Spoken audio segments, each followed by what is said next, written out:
మన ప్రభుత్వం ఈ 26వ జనవరి నుండి 4 పథకాలను అమలు చేయబోతుంది. ఈ పథకాలు వివరాలు గ్రామంలో ప్రజలకు తెలియజేసి వారి అభిప్రాయాలను సేకరించడానికి ఈ గ్రామ సభ ఏర్పాటు చేయడం జరిగింది. మన గ్రామంలో నివసిస్తున్న అర్హులైన అందరూ లబ్ధిదారులకు ఈ పథకాల క్రింద సహాయం అందించాలనేది ప్రభుత్వం యొక్క ముఖ్య ఉద్దేశం. ఈ 4 పథకాలు ఇందిరమ్మ ఆత్మీయ భరోసా, రైతు భరోసా, కొత్త రేషన్ కార్డులు మరియు ఇందిరమ్మ ఇండ్లు. ఇందిరమ్మ ఆత్మీయ భరోసా ప్రజాపాలనలో భాగంగా భూమి లేని వ్యవసాయ కూలీ కుటుంబాలకు సంవత్సరానికి 12,000 రూపాయలు ఇవ్వడానికి ఇందిరమ్మ ఆత్మీయ భరోసా పథకం అమలు చేయబడుతుంది. మహాత్మా గాంధీ జాతీయ గ్రామీణ ఉపాధి పథకంలో నమోదు చేయబడి 2023-24 ఆర్థిక సంవత్సరంలో కనీసం 20 రోజులు పనిచేసిన భూమి లేని వ్యవసాయ కూలీ కుటుంబాలకు ఈ ఆర్థిక సహాయం అందించడం కొరకు ఏర్పాటు చేస్తున్నాము. పై కార్యక్రమాలలో ఇంకను మిగిలిపోయిన అర్హులైన లబ్ధిదారుల నుండి దరఖాస్తులు స్వీకరించి వారిని కూడా ఇందిరమ్మ ఆత్మీయ భరోసా పథకంలో చేర్చడం జరుగుతుంది.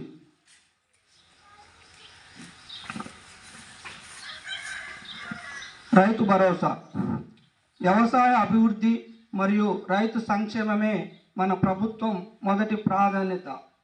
అందులో భాగంగా రైతు భరోసా సహాయాన్ని ప్రతి సంవత్సరం ఎకరానికి 12,000కు పెంచడం జరిగింది. వ్యవసాయ యోగ్యమైన అన్ని భూములకు ఈ సహాయాన్ని ఈ నెల 26న నుండి రైతులకు అందించాలని నిర్ణయించడం జరిగింది. వ్యవసాయ యోగ్యం కానీ భూములకు ఈ సహాయం వర్తించదు. మన గ్రామంలో ఉన్న రైతులందరూ ఈ పెట్టుబడి సహాయాన్ని సద్వినియోగం చేసుకోవాలని కోరుచున్నాము. 3వ పథకం కొత్త రేషన్ కార్డులు. ప్రభుత్వం దగ్గరున్న వివరాల ఆధారంగా రేషన్ కార్డు లేని నిరుపేదలకు గుర్తించి అర్హులైన నిరుపేదలందరికీ కొత్త రేషన్ కార్డుల పంపిణీ ఏర్పాటు చేస్తున్నాము. మీ సేవ ద్వారా రేషన్ కార్డులలో అదనపు కుటుంబ సభ్యులను చేర్చడానికి వచ్చిన దరఖాస్తులు గ్రామ సభల ద్వారా ఆమోదించుకొని అదనపు కుటుంబ సభ్యులను చేర్చడానికి ఏర్పాటు చేస్తున్నాము. ఇంతేకాకుండా ఎవరైనా కొత్తగా దరఖాస్తులు ఇవ్వదలుచుకుంటే వీటిని కూడా స్వీకరించి పరిశీలన చేయబడతాయి. అదేవిధంగా ఈరోజు గ్రామ సభకు హాజరు కాలేని వారు మండల కేంద్రంలో ప్రజాపాలన సేవా కేంద్రాలలో కూడా దరఖాస్తులు ఇవ్వవచ్చు. వీటిని కూడా పరిశీలన చేయబడును. పరిశీలన పూర్తయిన తర్వాత అర్హులందరికీ రేషన్ కార్డులు జారీ చేయబడతాయి. 4వ పథకం ఇందిరమ్మ ఇండ్లు.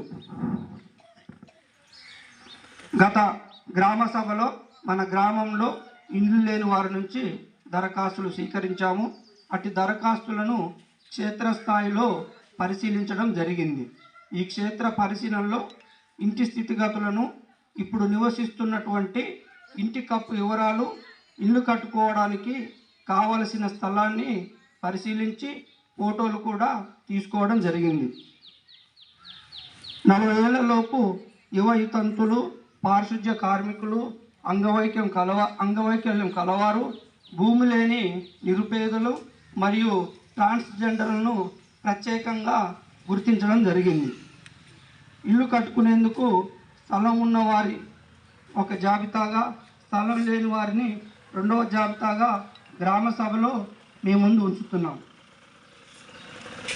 మీ ముందు ఉంచిన వివరాలను సరిచూసుకోవాల్సిందిగా కోరుతున్నాము. అభ్యంతరాలు ఏమైనా ఉంటే తెలియజేయండి.